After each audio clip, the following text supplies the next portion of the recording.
বন্ধুসকল, আজি আমি আমাৰ গ্ৰামাৰ পঢ়ি আছিলোঁ। গ্ৰামাৰৰ আৰু এটা ভিডিঅ' আগবঢ়াম। আজি আমি পঢ়িম সন্ধিৰ বিষয়ে। এতিয়া সন্ধি কাক বোলে? সন্ধি কাক বোলে বুলি ক'লে সাধাৰণতে আমি কি বুজো যে নিচেই ওচৰা ওচৰিকৈ থকা, মানে দুটা শব্দ ওচৰা ওচৰিকৈ থকা। প্ৰথমটোৰ কি হ'ব? শেষৰ বৰ্ণ আৰু দ্বিতীয়টোৰ প্ৰথম বৰ্ণ লগ হৈ যদি এটা বৰ্ণ হয় তেতিয়া তাক কি বুলি কয়? লগ হৈ মানে দুটা শব্দ লগ হৈ এটা শব্দ হয় তেতিয়া তাক আমি সন্ধি বুলি কওঁ। এটা আমি লিখিছো নিচেই ওচৰা ওচৰিকৈ থকা এটা শব্দৰ শেষৰ আখৰ, মানে প্ৰথম শব্দটোৰ কি হ'ব লাগিব? শেষ আখৰটো হ'ব লাগিব। আৰু কি হ'ব? আন এটা, মানে যিটো পিছত লাগিব সেই বৰ্ণটোৰ সেই আখৰটো শব্দটোৰ কি হ'ব? আন এটাৰ আদি আখৰ, মানে দুটা শব্দ লগ হয়তো সন্ধিত, গতিকে প্ৰথমটোৰ শেষৰ আখৰটো আৰু দ্বিতীয়টোৰ প্ৰথম আখৰটো লগ হৈ অন্য এটা বৰ্ণ শব্দ গঠন হ'লে তাক আমি কি বুলি কওঁ? সন্ধি বুলি কওঁ। ইয়াতে মিলনকে সন্ধি বোলে। ঠিক আছে, ইয়াতে আমি চালো কি দেখা পাইছো যে সন্ধি কাক বোলে বুলি ক'লে আমি এইখিনি লিখিম যে নিচেই ওচৰা ওচৰিকৈ থকা এটা শব্দৰ শেষ, মানে এটা শব্দৰ পিছৰটো শেষ আখৰ আৰু আন এটাৰ আদি আখৰ মানে আৰম্ভণিৰ আখৰৰ মিলনকে সন্ধি বোলে। হ'ল সন্ধি কাক বোলে বুজি পালা? এতিয়া সন্ধি কেই প্ৰকাৰৰ বুলি ক'লে আমি বুজিম সন্ধি কেই প্ৰকাৰৰ? সন্ধি তিনি প্ৰকাৰৰ। সন্ধি আমি জানো তিনি প্ৰকাৰৰ। কি কি? স্বৰসন্ধি, ব্যঞ্জন সন্ধি,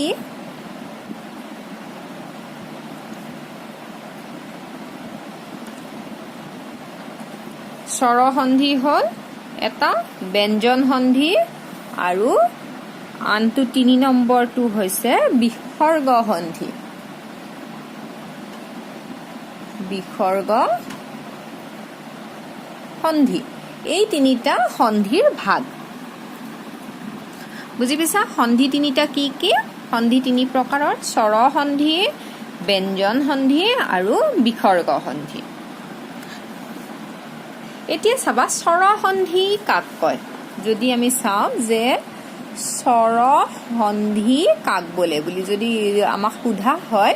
তেতিয়া আমি কি লিখিম?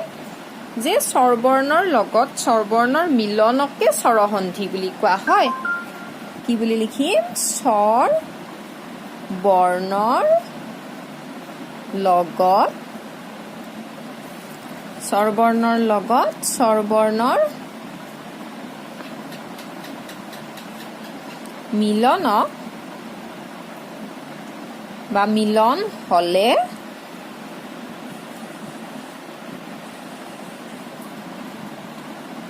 তাক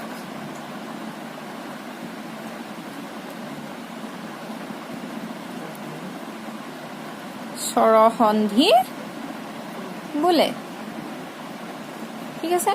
স্বৰবৰ্ণৰ লগত যদি স্বৰবৰ্ণৰ মিলন হয় তাক আমি কি বুলি ক'ম? স্বৰসন্ধি বুলি ক'ম। এতিয়া কেনেকে স্বৰবৰ্ণৰ লগত স্বৰবৰ্ণ মিলন হ'ব? যেনেকে আমাক যদি সন্ধি ভাঙিব দিয়ে কৃষ্ণাৰ্জুন,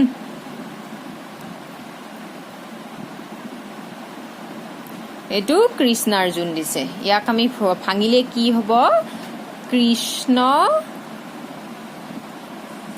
যোগ অৰ্জুন। ইয়াতে দুটা লগ হৈ আছে, এটা আছে কৃষ্ণ আৰু এটা অৰ্জুন, দুটা শব্দ লগ হৈ এটা হৈছে, হৈ কি হৈছে? কৃষ্ণাৰ্জুন। ইয়াতে চোৱা কৃষ্ণ, স্ন বুলি কওঁতে এটা কি আহিছে? স্ন অ এটা আহিছে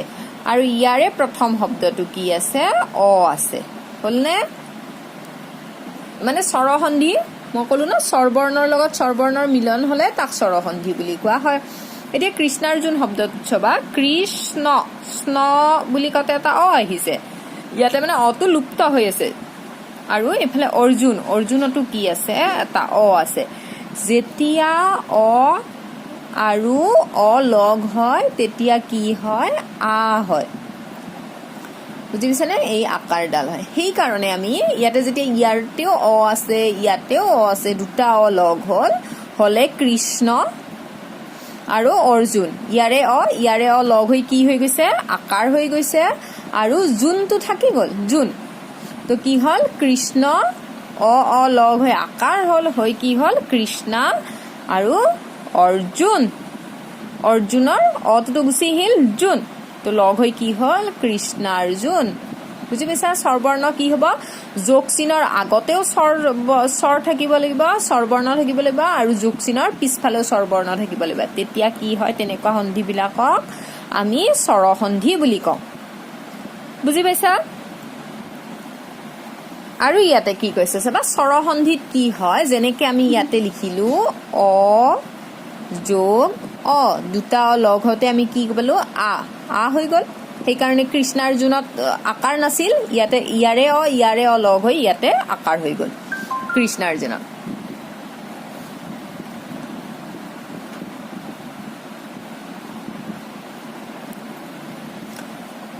অ লগ হৈ কি হয় আ তাৰপিছত চোৱা ইয়াতে আমাৰ এটা সন্ধি দিছে পৰীক্ষা পৰীক্ষা সন্ধিটো কি হব পৰি যোগ ইক্ষা পৰি যোগ ইক্ষা লগ হৈ কি হল পৰীক্ষা ইয়াতে চোৱা প ৰি বুলি কওঁতে ৰথ হস্য ইকাৰে ৰি ইয়াতে এটা হস্যই আহিছে ইয়াতে ইক্ষাটোত কি আছে দীৰ্ঘই আছে গতিকে সন্ধিত কি হয় এইটো স্বৰসন্ধি হা ইয়াতেও স্বৰবৰ্ণ আছে ইয়াতেও স্বৰবৰ্ণ আছে এইটো স্বৰসন্ধি তাৰপিছত চোৱা ইয়াতে হস্যই আৰু দীৰ্ঘই লগ হৈ সদায় কি হয় দীৰ্ঘই হয় ঠিক আছে যেনেকে দীৰ্ঘ ই মানে দীৰ্ঘ ইকাৰ তাৰপিছত যেনেকে অ লগ হৈ কি হল আমাৰ আ হস্যই দীৰ্ঘই লগ হৈ হল দীৰ্ঘই ঠিক আছে আৰু যদি অ যোগ অ হয় তেতিয়া কি হব আ হয় আৰু অ যোগ আ যদি লগ হয় তেতিয়াও কি হব আ হব আৰু এনেকুৱা শব্দবিলাক এনেকুৱা সন্ধিবিলাক চব গোটেইবিলাক স্বৰসন্ধি হব আৰু হস্য ই আৰু যদি আ লগ হয় তেতিয়াও আ হব হা তাৰপিছত চাবা হস্য ই যোগ যদি হস্য ই হয় তেতিয়া কি সন্ধি হব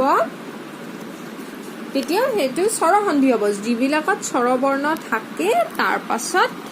তাত স্বৰসন্ধি হয় ইয়াতে যদি অ লগ হৈ আ হল আ লগ হৈও আ হল হস্য ই আৰু হস্য ই লগ হলে কি হব দীৰ্ঘই হব ঠিক আছে আৰু যদি হস্য ই আৰু দীৰ্ঘই লগ হয় তেতিয়াও কি হব দীৰ্ঘই হব হল বুজি পাইছা মানে এইকেইটা লগ হোৱা মানে কি যোগ চিনৰ আগত যদি অ থাকে আৰু যোগ চিনৰ পিছতো যদি অ থাকে তেতিয়া আ হয় আৰু যোগ চিনৰ আগত যদি অ থাকে পিছত যদি আ থাকে তেতিয়াও কি হব আ হব যোগ চিনৰ আগত যদি হস্যই থাকিব শব্দটোৰ যিটো শব্দ হব তাত যদি শেষৰ বৰ্ণটো হস্যই হয় আৰু যদি পিছৰ বৰ্ণটোৰ প্ৰথম বৰ্ণটো যদি হস্যই হয় তেতিয়াও কি হব দীৰ্ঘই হব আৰু হস্যই প্ৰথম বৰ্ণটোৰ প্ৰথম আখৰটোৰ শেষৰ বৰ্ণটো যদি হস্যই হয় আৰু দ্বিতীয় শব্দটোৰ প্ৰথম বৰ্ণটো যদি দীৰ্ঘই হয় তেতিয়াও কি হব দীৰ্ঘই হব বুজি পাইছা মানে যোগ চিনডালৰ আগৰ আৰু পিছৰ দুটা চাই লবা সেই হিচাপত সন্ধিবিলাক হব হৈছে তাৰপিছত আৰু দীৰ্ঘই লগ হ'লেও দীৰ্ঘই হ'ব তাৰপিছত চোৱা হস্ৰ উ যোগ হস্ৰ উ হ'লে কি হ'ব হস্ৰ উ যোগ হস্ৰ উ লগ হৈ তোমাৰ দীৰ্ঘ উ হ'ব হৈছে তাৰপিছত চোৱা হস্ৰ উ আৰু যদি দীৰ্ঘ উ লগ হয় তেতিয়াও কি হ'ব দীৰ্ঘ উ হ'ব আৰু দীৰ্ঘ উ লগ হ'লেও দীৰ্ঘ উ হ'ব বুজি পাইছা নহয় এইখিনি এতিয়া আমি আমাৰ যিটো সন্ধিৰ দিয়া আছিলে তাৰপিছত চাবা আমাৰ ইয়াতে যিটো আমাৰ 8 নম্বৰ প্ৰশ্নত দিয়া আছে হা 8 নম্বৰ প্ৰশ্নত যুগমীয়া শৰাইঘাটত দিয়া আছে যে সন্ধি ভাঙিব দিছে আমি পৰীক্ষাটো ভাঙিলো পৰিযোগ ইক্ষা এইটো স্বৰসন্ধি হয় তাৰপিছত দিছে চোৱা নৰেন্দ্ৰ নৰ যোগ ইন্দ্ৰ হ'ব নৰেন্দ্ৰ হ'ব হা ইয়াতে কি হ'ব নৰেন্দ্ৰ শব্দটো নৰেন্দ্ৰ কি হ'ব নৰ যোগ ইন্দ্ৰ হলে কি হ'ব নৰেন্দ্ৰ এইটো স্বৰসন্ধি তাৰপিছত এটা দিয়া আছে মুনীন্দ্ৰ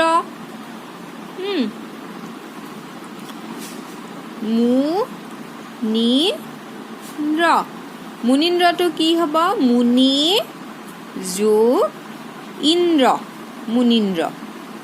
হৈছে এইটো স্বৰসন্ধি বুজি পাইছা নহয় যোগ চিনৰ আগত যদি স্বৰবৰ্ণ থাকে আৰু যোগ চিনৰ পিছতো যদি স্বৰবৰ্ণ থাকে তেনেকুৱা সন্ধিবিলাক হ'ব স্বৰসন্ধি নেক্সট আমি এতিয়া ব্যঞ্জন সন্ধি পঢ়িম হা হৈছে স্বৰসন্ধিখিনি ক্লিয়াৰ হৈছে এতিয়া আমি ব্যঞ্জন সন্ধি পঢ়িম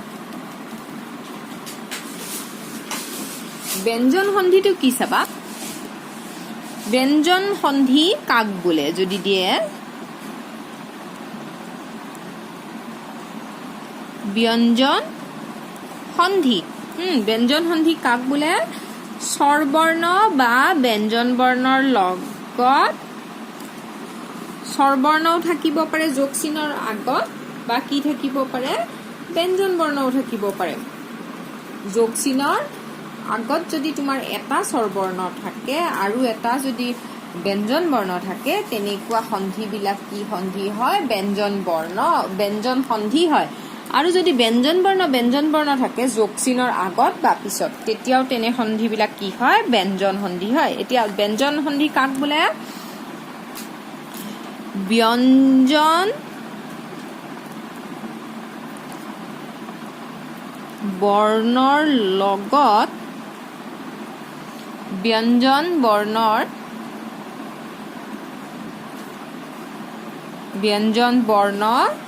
অথবা স্বৰবৰ্ণ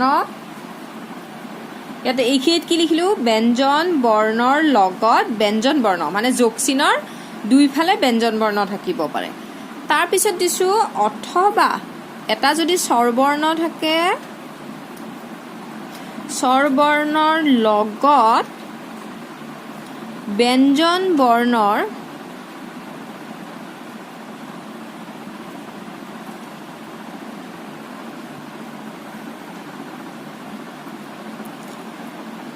যি মিলন ঘটে তাকে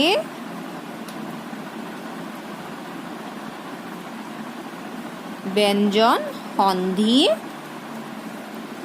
বোলে ইয়াতে কি কৈছে চোৱা ব্যঞ্জন বৰ্ণ আমি কি কম ব্যঞ্জন বৰ্ণ হ'বলৈ যোগ চিনৰ এইডাল ধৰা যোগ চিন আগত স্বৰবৰ্ণ থাকিলে আৰু পিছফালে যদি ব্যঞ্জন বৰ্ণ থাকে তেতিয়া সেইটো কি হ'ব ব্যঞ্জন সন্ধি আৰু দুইফালে যদি ব্যঞ্জন বৰ্ণ থাকে তেতিয়াও সেইটো কি সন্ধি এই যোগ চিনৰ আগতো ব্যঞ্জন বৰ্ণ থাকিলে পিছতো ব্যঞ্জন বৰ্ণ থাকিলে তেনেকুৱা সন্ধিবিলাকক কি বুলি কয় ব্যঞ্জন বৰ্ণ মানে এইটো সহজকে বুজি লোৱা যে যোগ চিনডালৰ যদি কোনবা এটা সাইডে হয়তো আগতো হ'ব পাৰে নহলে পিছতো হ'ব পাৰে যিকোনো এটা সাইডত যদি এটা ব্যঞ্জন সন্ধি থাকে তেতিয়া আৰু চিন্তা নকৰিবা সেইটো পুৰা ব্যঞ্জন সন্ধি তাতে ভাবিব লগা কথাই নাই যোগ চিনৰ আগত বা পিছত যদি ব্যঞ্জন বৰ্ণ থাকে বা দুইটা যদি ব্যঞ্জন বৰ্ণ থাকে তেতিয়া ব্যঞ্জন সন্ধি মানে এটা যদি ব্যঞ্জন বৰ্ণ দেখা তেতিয়াই ধৰি ল'বা যে এইটো ব্যঞ্জন সন্ধি বুজি পাইছা ইয়াতে আমাৰ চাবা ইয়াতে দিয়া আছে 8 নম্বৰত উল্লেখ বুলি এটা শব্দ দিয়া আছে উল্লেখ আমাৰ সন্ধি ভাঙিব দিয়া আছিল উল্লেখ উল্লেখ শব্দটোৰ সন্ধি কি হ'ব উত উ সন্ধিয়াত উত যোগ লেখ উল্লেখ এইটো কি আমাৰ ব্যঞ্জন বৰ্ণ হয়নে এইফালেও কি আছে ইয়াতে ব্যঞ্জন আছে এইফালে কি আছে লে এ আছে এটো কিন্তু কি আমাৰ স্বৰ বৰ্ণ কিন্তু আমাৰ কি হ'ল যোগ চিনৰ এক চাই এটা ফালে সম্মুখতে হোক বা পিছফালে হোক যিকোনো এটা আমাৰ ব্যঞ্জন বৰ্ণ আছে গতিকে এইটো কি সন্ধি হ'ব ব্যঞ্জন সন্ধি ইয়াতে আমি চিন্তাই কৰিব নালাগে আৰু এইটো ব্যঞ্জন সন্ধি বুজি পাইছা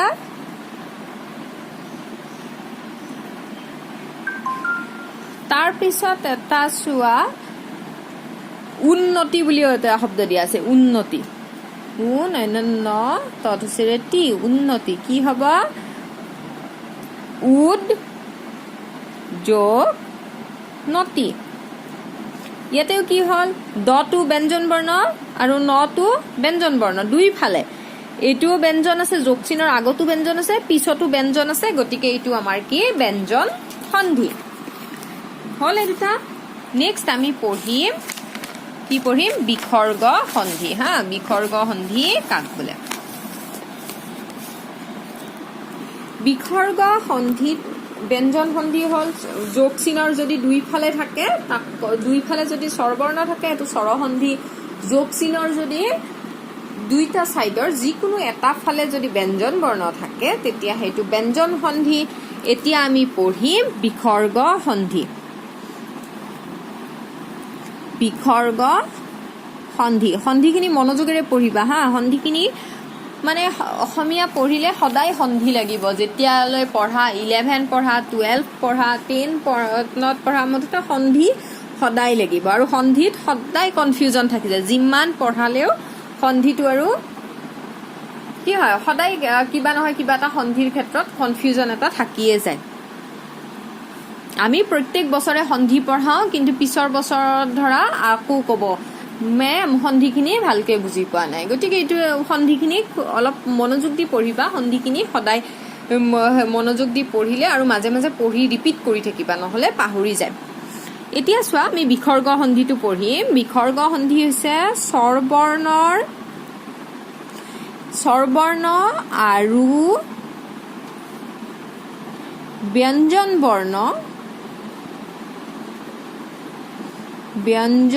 বৰ্ণৰ লগত হয় স্বৰবৰ্ণ থাকিব নহলে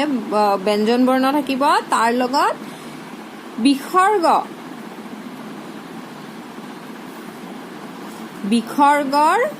বুজি পাইছা নহয় এইটো দুটা যে ডট থাকে এইটো হৈছে বিসৰ্গৰ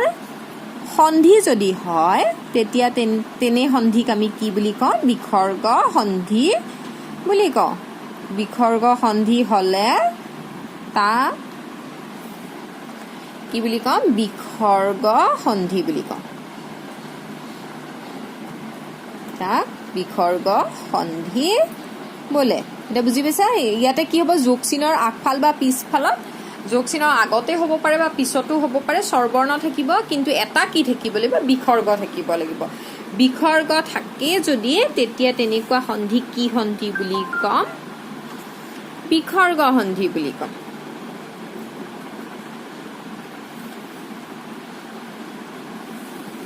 ঠিক আছে এতিয়া বিসৰ্গ সন্ধি তাত দিয়া আছে দুশ্চিন্তা আমাৰ 8 নম্বৰ তাৰপিছত কি দিয়া আছে ইয়াতে 8 নম্বৰ প্ৰশ্নটোত এটা দিয়া আছে দুশ্চিন্তা বুলি শব্দ এটা দিয়া আছে দু তালব্য হৈছে ছ নয়তন্ত তাত তাকৰেন তা দুশ্চিন্তা ভাঙিলে কি হ'ব দুখ যোগ চিন্তা দুযোগ চিন্তা লগ হৈ কি হ'ব দুশ্চিন্তা এইটো কি থাকিল বিসৰ্গ থাকিল সেই কাৰণে এইটো কি সন্ধি বিসৰ্গ সন্ধি ঠিক আছে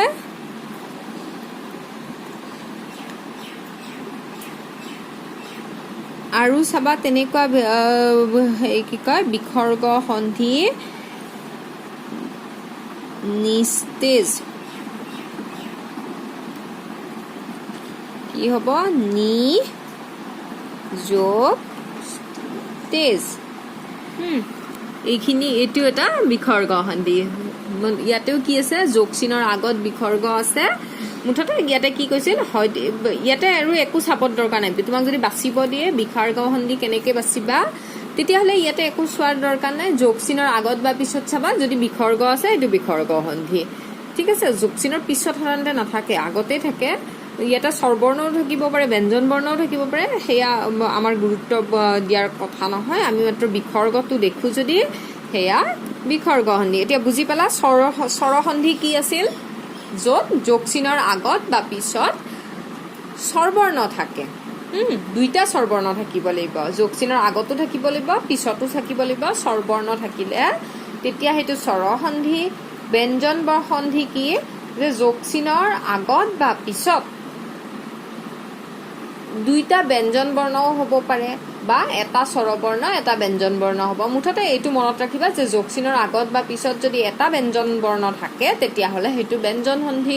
আৰু বিসৰ্গ সন্ধি কি যোগ চিনৰ আগত বা পিছত বিসৰ্গ লাগিলে সেইটো বিসৰ্গ সন্ধি তাতে তোমাৰ স্বৰবৰ্ণ লাগিছে ব্যঞ্জন বৰ্ণ লাগিছে সেইটো আমাৰ গুৰুত্বপূৰ্ণ দিয়াৰ কথা নাই ঠিক আছে আজিৰ ভিডিঅ'টোত ইমানখিনিয়ে সন্ধি তোমালোকে 8 নম্বৰ প্ৰশ্নটোত যিমানখিনি সন্ধি দিয়া আছে ভাঙিবলৈ চেষ্টা কৰিবা আৰু মই আগৰ ভিডিঅ'ত ভাঙাখিনি দেখাই দিছো ভাঙি চাই মাত্ৰ মই আজি কেনেকে স্বৰসন্ধি ব্যঞ্জন সন্ধিৰ ভাগ কেইটা স্বৰসন্ধি ব্যঞ্জন সন্ধি আৰু বিসৰ্গ সন্ধি কাক বোলে সেইখিনি এইটো ভিডিঅ'ত দিছো